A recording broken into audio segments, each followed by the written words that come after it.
heading out of Market Harborough, which is on the edge of Leicestershire, in case you're remotely interested. Anyway, apart from all that, it's look at that, 16 degrees. Global warming is well and truly kicked in, because it is the 11th of November 2022. 16 degrees at 10 to 2 in the afternoon. Anyway, we're out and about, just having a little bumble in this little window of opportunity at this time of year. So anyway, next week we're going to, let me shut my visor. Next week we're going to the NEC, which is the old the motorbike show type thing at the NEC, which is basically like pretty much like a big dealership with all bikes and stuff in there from a lot of different manufacturers, but you have to pay 20 odd quid to get in, which yeah, we're going to go anyway because it's a nice day out, you know, spent time having a bit of chat and banter with the lads sort of thing. As the show itself, I can understand why people are not going in the drives like they used to, because it seems like every year we go to this show and there's a little bit less than the year before. I think last year we went, like, Yamaha wasn't there, as you know, as they got a little, I think they got like a little Yamaha stand, but there was like nothing on there selling a few Yamaha t-shirts or whatever, but basically Yamaha wasn't their flagship in all their fleet of motorcycles. So yeah, it's a little bit disappointing, but I suppose it's a sign of the times and all that. But what do? You know, on a nice day out with, you know, a bit of banter with the lads, I'm going to go. But anyway, besides all that, it got me thinking about every year or every time a bike manufacturer or any other manufacturer at that point brings out a new model, it's slightly better than the model before. So, this year's so and so, we've revamped it and we've managed to cut the weight a little bit. So basically, it's a little bit lighter, a little bit faster. We tweaked the suspension, the electronics as well, so it should be quicker and handle a little bit better. You know, it's kind of one of them. So you end up falling in the trap if you've got the money and it's time to sort of renew your bike. You end up falling in that trap and say, I want to get that one because it's better than the 2-year-old one, so I'm going to get that because it's quicker, lighter, faster, stops better, handles better, whatever, more comfortable if it's, you know, a touring bike. So you end up falling into that, which is fine if you got the money and you want the latest and greatest. But it's not till you stop and think about it. I mean, a good example of this is my track bike. I've got a 2017 R1, which has got all your bells and whistles on it. It's 200 horsepower there or thereabouts at the wheel. So it's a bit of a weapon on track. Can you get a quicker, more powerful track weapon? Of course you can. You know, you can buy a whatever, the new M1000 RR for argument's sake, or a Panigale V4 R the R would be nice.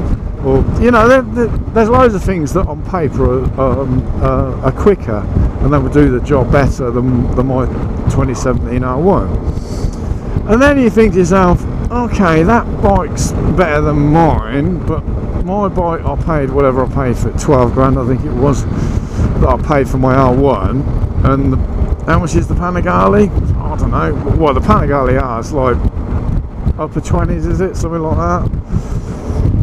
So it's twice plus some more expensive than my R1. Is it twice plus some better than my R1? I don't know. It might be. I'm not rode one. It might not be. And when you factor into this equation of, oh well, this bike's 2 kilos lighter than last year's model and it's 4 horsepower more, so therefore it's better in every single way. Yeah, that may be the case on paper when you're reading all the stats and everything else, but what you fail to recognise or fail to sort of like admit to yourself is that you're going to get on that bike that's better than the one before. So what happens when you get on it? I'll tell you what happens when you get on it. I'll tell you what happens when I get on my 2017 R1. I mean, I said this on previous videos on my video before, but we went to a track day at Donington last summer or summer before, whatever. Doesn't really matter. And I'm riding around on my 200 horsepower R1, and I'm kind of Joe Average anyway. I don't proclaim to be Rossi or anything, because I'm not. I'm just sort of Joe Average old bastard on a bike. And there's a mate of mine who's on a Suzuki SV650 in the same. We're all in the fast group, and he's on his 650. Now, I don't know how many horsepower an SV650, a little 650 twin, is going to have.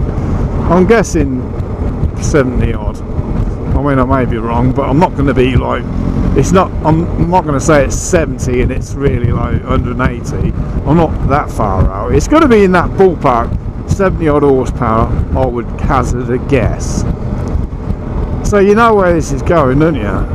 Him on his 70 horsepower little shitter comes flying past me on my 200 horsepower fucking track weapon. Is that bike quicker than my bike? No, it's night and day slower than my R1. So why did he come flying past you? Because to complete the package you have to have a rider. So it doesn't matter how quick and how wonderful your bike is, if you're an average rider, the complete package will be average. So I suppose what you can take away from this is that just buy what you can afford to buy and what you like, and then by doing that you will have the best bike, period. Anyway, that's all I wanted to say really. So I'm going to enjoy this sedate little ride, and I'll try and do another video before the spring, but I ain't going out in the bloody cold. It's fucking crap. And being a little channel as well, don't you think, well, I'm hardly going to have to keep up the momentum just to, you know, satisfy all my millions of subscribers that will get the ump if I don't post a video. That's the one good advantage of not having any sort of like meaningful following at this point in time. Pressure's not on. So anyway, I will love you and leave you, and please stay tuned for the next one. And I won't tell you to subscribe, because no one even, you either will or you won't. It's just, there's no point in me saying subscribe. So do what you like, you know the score, and I'll speak to you hopefully on the next one if you tune in. Goodbye.